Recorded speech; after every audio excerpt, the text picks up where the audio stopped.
Hello, class 10th. So we have already completed the chapter. So we have already completed the topic of nutrition. I hope you don't have any doubts. If you have, you can let your doubts cleared if you call me. Okay. So today we'll start respiration.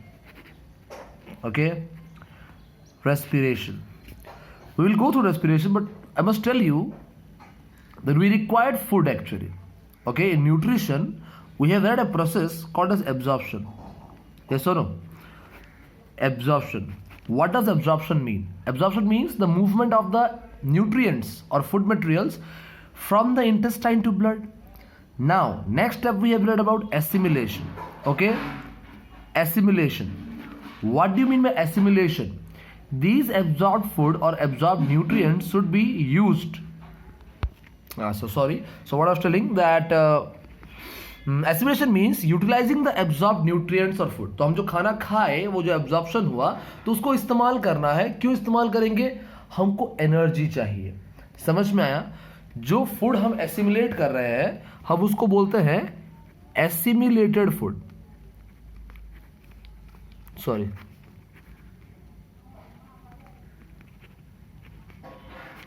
Okay, assimilated food. तो assimilated food का काम क्या है? दो हमारा important काम है इस फूड का. सबसे पहले तो ये हमें एनर्जी देने के लिए यूज होगा. Okay, it is used to get energy. Okay, the second thing, it is used for our growth and repair. Growth and repair. The main constituent of food that we consume is carbohydrate and protein and fat. Three things. Okay, carbohydrate, proteins and fats. Carbohydrates and fats, they are both used to get energy, whereas proteins are absorbed and used to help in our growth and repair of tissues. Clear? Getting my point? Assimilated food का क्या function है समझ में आ गया? Now we'll move on to respiration. Okay, respiration. What do you mean by respiration? Respiration actually is a 4-step process. 4 step है इसका. Clear? और basically देखेंगे तो हम रेस्पिरेशन को सिंपली भी डिफाइन कर सकते हैं. Process of the process in which we release energy. Clear? Respiration means it's a process in which we release energy. Simplest इसका डेफिनेशन. क्लियर? बट इतना काफी तो होगा नहीं हमारे लिए. और एक्चुअली बात करेंगे तो ये रेस्पिरेशन जो है इसमें 2 स्टेप होता है. There is 2 step. क्लियर? और 2 parts I can say. Respiration means release energy. It will release energy, but how it releases energy? So we have 2 parts in respiration that will explain you that how the energy is released. The first one is breathing. Okay, and the second one is cellular respiration.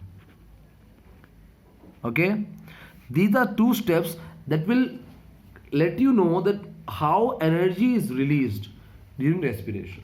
Okay, so breathing first. Okay, breathing, it is also called as external respiration. Okay, it is also called as external respiration. Okay, and this is a total physical process. Okay, this is a total physical process. Breathing मतलब ये external respiration है और ये physical process है. यहाँ क्या होता है? यहाँ बस हम ऑक्सीजन को इनटेक करते हैं और कार्बन डाइऑक्साइड को रिलीज करते हैं. क्लियर? इतना, बस इतना. ये बाहर बाहर होता है. If you suppose take in oxygen, ये तुम प्रैक्टिकली कर भी सकते हो अभी. ओके, जब वीडियोस देख भी रहे हो दैट सांस लिए छोड़ दिए. समझ में आया? This means you are taking in oxygen, giving out, carbon dioxide, not carbon monoxide, and you are giving out carbon dioxide. So in this case, you are using it, you are performing this process physically. यहाँ पे कोई internal क्या process का जरूरत नहीं हो रहा. समझ में आ रहा है? You are just taking in the oxygen, giving out. और तुम कैसे कर रहे हो? ये तुम कर रहे हो lungs के थ्रू कर रहे हो. You are doing this with lungs. समझ में आया? Clear? So breathing is a process in which you take in oxygen and give out carbon dioxide. Okay, and here we use lungs for this process. It is totally physical in nature, also called as external respiration. यहां breathing में कोई energy produce नहीं होता actually. Clear? मैं दो parts बताया था, पहले ब्रीदिंग होना है। ओके, यहां पे कोई एनर्जी, तुम सांस लिए छोड़ दिए कार्बन डाइऑक्साइड, यहाँ पे क्या एनर्जी प्रोड्यूस होगा? कोई एनर्जी प्रोड्यूस नहीं होता है। समझ में आया? Clear? Now let's come to cellular respiration. It is also called as internal respiration. इसको हम इंटरनल रेस्पिरेशन भी बोलते हैं। क्लियर? ये फिजिकल नहीं है, ये बायोकेमिकल है। बायोकेमिकल मीन्स ये बायोलॉजिकल सेल के अंदर होता है। दूसरा, कुछ केमिकल्स इसमें इस्तेमाल होता है और कुछ नया केमिकल्स प्रोड्यूस होता है। क्लियर? बताऊंगा तुमको प्रोसेस कैसे होता है, बस अभी जाने रहो that this is the biochemical process because it is carried out inside the biological cell and some chemicals are used and produced during the process. Clear? ये होता है सेल के अंदर। ये कौन हेल्प कर रहा था ब्रीदिंग के लिए? लंग्स। लेकिन सेलुलर रेस्पिरेशन के लिए कौन हेल्प करेगा? सेल। ये पूरा प्रोसेस सेल के अंदर होता है। That's why called as cellular respiration और internal respiration. Internal in the sense that it takes place inside a cell. Clear? उसके बाद कुछ एनर्जी यहां प्रोड्यूस होता है। Okay, energy is produced here. Here no energy was being produced. कोई energy produce नहीं हो रहा था, लेकिन यहां पे एनर्जी प्रोड्यूस हो रहा है। क्लियर? समझ में आया? क्लियर? एग्जैक्टली अगर रेस्पिरेशन का बात करें तो होता क्या है? पहले ऑक्सीजन हमारे बॉडी के अंदर जाता है, यानी सेल्स के अंदर जाएगा। ओके, उसके बाद फूड जो है वो बर्न होगा, फूड बर्न्स। उसके बाद energy is produced, then carbon dioxide is given out. समझ में आया? ये पूरा प्रोसेस को हम बोल सकते हैं ये रेस्पिरेशन है। ये पूरा प्रोसेस रेस्पिरेशन है, लेकिन ऑक्सीजन का अंदर आना, कार्बन डाइऑक्साइड का बाहर जाना, ये ब्रीदिंग है। क्लियर? ऑक्सीजन का इस्तेमाल करके फूड को बर्न करना और एनर्जी को रिलीज करना, ये सेल के अंदर होता है। This is inside cell, this is called as cellular respiration. Clear? Getting my point? एक बार डिफरेंस पढ़ेंगे हम तो समझ में आ जाएगा हमको। Here we have a difference between breathing and cellular respiration. That breathing is a process in which we take oxygen and release out carbon dioxide. Very simple. Oxygen लेना है, कार्बन डाइऑक्साइड रिलीज आउट करना है। लेकिन cellular respiration में क्या होता है? It's a process of releasing energy by taking in oxygen to burn the absorb food and produce carbon dioxide as waste. Okay, देखो चार चीज हम तुम पढ़ रहे हो। क्या हो रहा है? एनर्जी रिलीज करना है तुमको। कैसे करोगे? Bye taking in oxygen. Oxygen use करके अंदर लेके एनर्जी प्रोड्यूस करोगे। ऑक्सीजन तो ले लिए, एनर्जी प्रोड्यूस कैसे होगा? फूड को बर्न करके। Okay, clear? जो एब्जॉर्ब फूड है उसको तुम बर्न करोगे तो ही वो एनर्जी देगा, लेकिन उसके साथ साथ कार्बन डाइऑक्साइड भी प्रोड्यूस करेगा जो हमारे लिए वेस्ट है, इसीलिए हम उसको बाहर निकाल देते हैं। समझ में आया definition? The process of releasing energy by taking in oxygen to burn the absorbed food and produce carbon dioxide as a waste is called as cellular respiration. Clear? Definition समझ में आया? अभी देख लो, breathing lungs के अंदर होता है and cellular respiration it takes place inside the cell. Here no energy is released, here energy is released. It's a physical process, it's a biological process, sorry, biochemical process.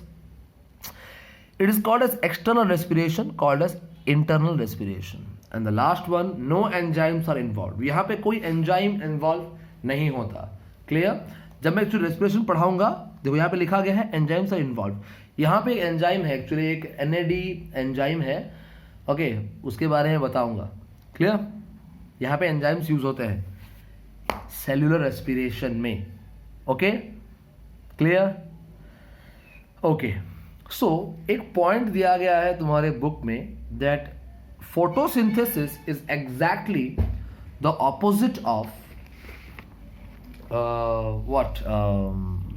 respiration. Okay, photosynthesis is exactly the opposite of respiration. How to prove it?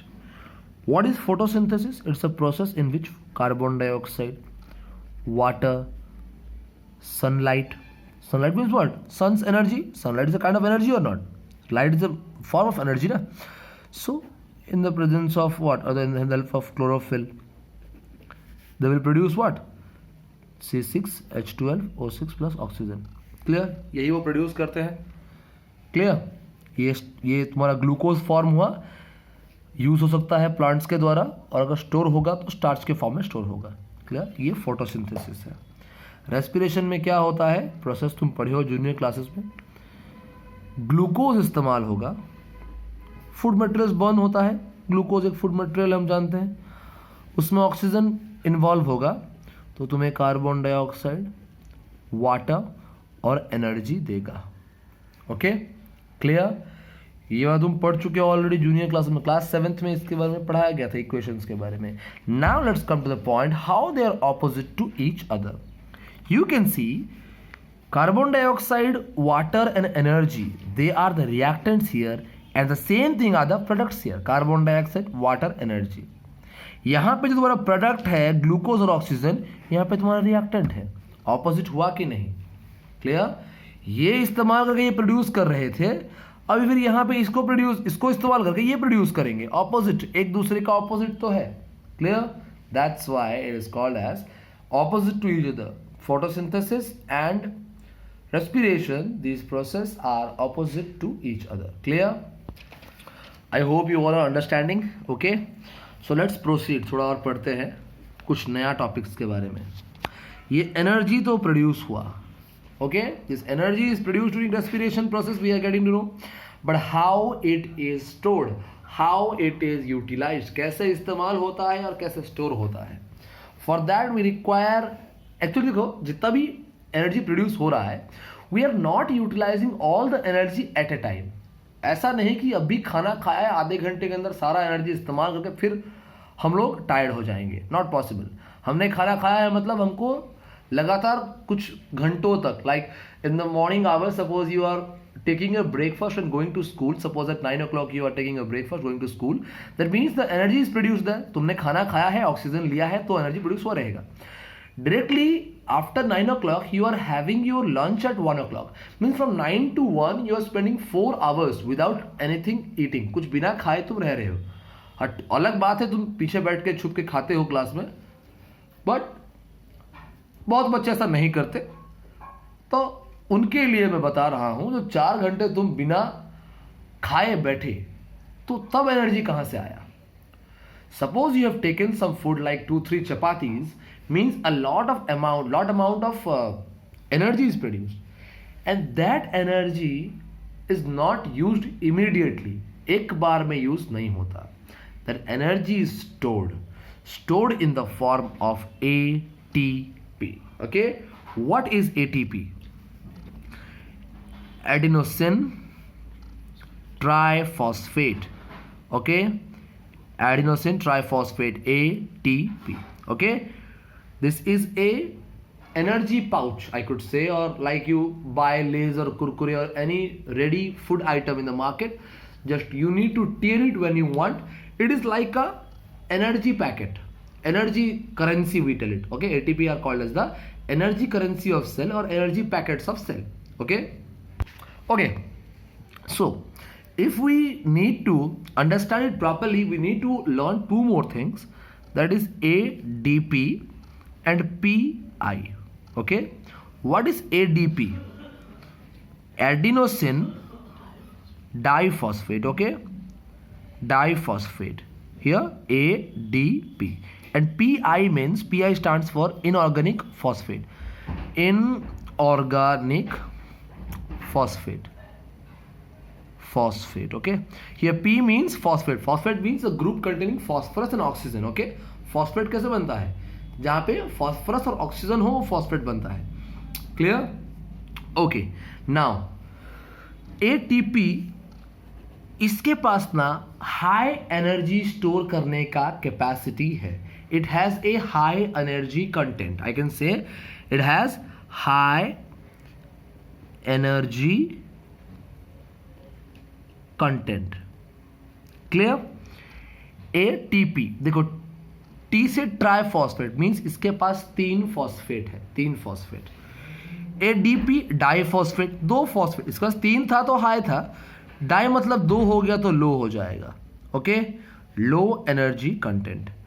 Simply this inorganic phosphate, it helps this molecules to gain energy, store not gain, store energy. उसको energy को store करने के लिए हमको inorganic phosphate चाहिए होता है, okay.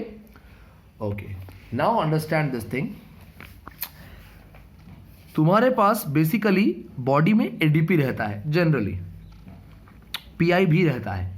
जब रेस्पिरेशन के थ्रू एनर्जी प्रोड्यूस होगा तो ये दोनों कंबाइन हो जाएंगे और एनर्जी को अपने अंदर स्टोर कर लेंगे, ठीक है. देखो, whenever respiration takes place energy is produced, okay.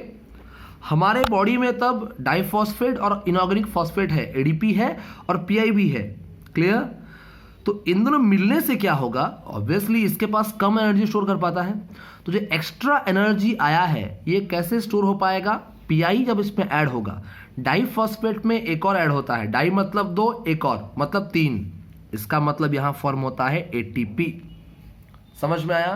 तो एटीपी जब बन गया तो जो एक्स्ट्रा एनर्जी आया है तुम्हारे बॉडी को ये आसानी से स्टोर हो सकता है, clear. Now this ATP has high energy. Okay, let me explain you again.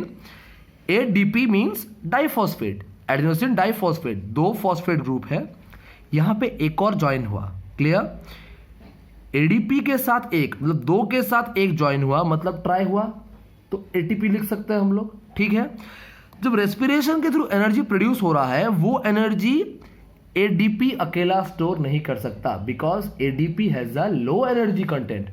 ADP low energy रख सकता है, तो ये एक्स्ट्रा एनर्जी कैसे रहेगा अगर इसको हम लोग ट्राइफॉस्फेट कर दें, क्योंकि हम जानते हैं ट्राइफॉस्फेट हाई एनर्जी स्टोर कर सकता है, क्लियर. इसलिए यहां पे क्या होता है, बॉडी इसको एक और फॉस्फेट दे देता है, क्लियर. डाइफॉस्फेट के साथ एक और फॉस्फेट मतलब ट्राइफॉस्फेट. जिसके पास कम एनर्जी था अब वो ट्राइफॉस्फेट बन चुका है, मतलब अभी वो एक्स्ट्रा एनर्जी यानी हाई एनर्जी अपने अंदर स्टोर कर सकता है. गेटिंग माय पॉइंट, समझ में आ रहा है. इसको समझना बहुत जरूरी है, अगर डाउट कहीं भी रहेगा you can tell me, okay. समझ में आया. तो हमारे पास एटीपी बन गया, ये रेस्पिरेशन के दौरान होता है. अब क्या होगा, क्लियर. अब एटीपी हमारे पास है, समझ में आया. ये तो क्लियर हो गया होगा. एडीपी तुम्हारे पास बॉडी में था, पीआई भी था तुम्हारे पास. एनर्जी तुम्हारा कहां से आया, सेल्यूलर जो रेस्पिरेशन हुआ वहां से एनर्जी आया, तो स्टोर करने के लिए एटीपी बन गया. अब इसमें हाई एनर्जी है, it contains high energy now. अब तुम्हें जब एनर्जी चाहिए होता है 1 घंटे बाद, 2 घंटे बाद, तो ये एटीपी टूटेगा, okay. This ATP will break down. कैसे टूटेगा, विथ कॉम्बिनेशन टू वाटर, बिना पानी के नहीं टूटने वाला, पानी चाहिए इसको, clear. By the help of water, this ATP will break down and break down into again ADP, PI, and will give you energy. And now this energy can be used by our body. Clear? जैसे ये बना था ATP उसी तरह ये टूट जाएगा same process में, लेकिन यहाँ पे टूटने के लिए वाटर चाहिए, क्लियर. अब ये वाटर के हेल्प से टूटेगा तो वही बनाएगा, वही रिएक्टेंट्स बनाएगा, एडीपी, पीआई और एनर्जी. समझ में आ रहा है. अब ये एडीपी और पीआई वैसे ही रह गए, इनका काम बस एनर्जी को स्टोर करके रखना था. जब एनर्जी स्टोर हो चुका था और हमें चाहिए था, फिर से टूट के हमें एनर्जी इन्होंने दे दिया. Now we can use this energy for our various life process, like तुम्हें वर्क करना है, डांस करना है, we require energy for many things, तो हम इस एनर्जी को यूज कर सकते हैं. अब ये एडीपी और पीआई फिर ऐसे हैं, फिर जब स्टोर करना होगा एनर्जी, फिर से ये एडीपी और पीआई एनर्जी को साथ लेके बना देंगे तुम्हारे लिए एटीपी. सेम प्रोसेस कंटिन्यू होगा. एटीपी बनेगा, एटीपी टूटेगा, टूटेगा तो बनेगा एडीपी, पीआई, एनर्जी इस्तेमाल कर लेना, फिर बचेगा ADP, pi, ADP, pi plus energy जब आएगा फिर बनेगा एटीपी. ये बस चलता रहता है, ये प्रोसेस पर ये प्रोसेस, फिर ये प्रोसेस, फिर ये, it goes on in continuation. Clear, समझ में आया. ये टॉपिक खास करके बहुत इंपॉर्टेंट है, पढ़ो, देखो, डाउट रहेगा tell me, okay. For today, this much. We will read further topics in the next video. Okay, have a good day.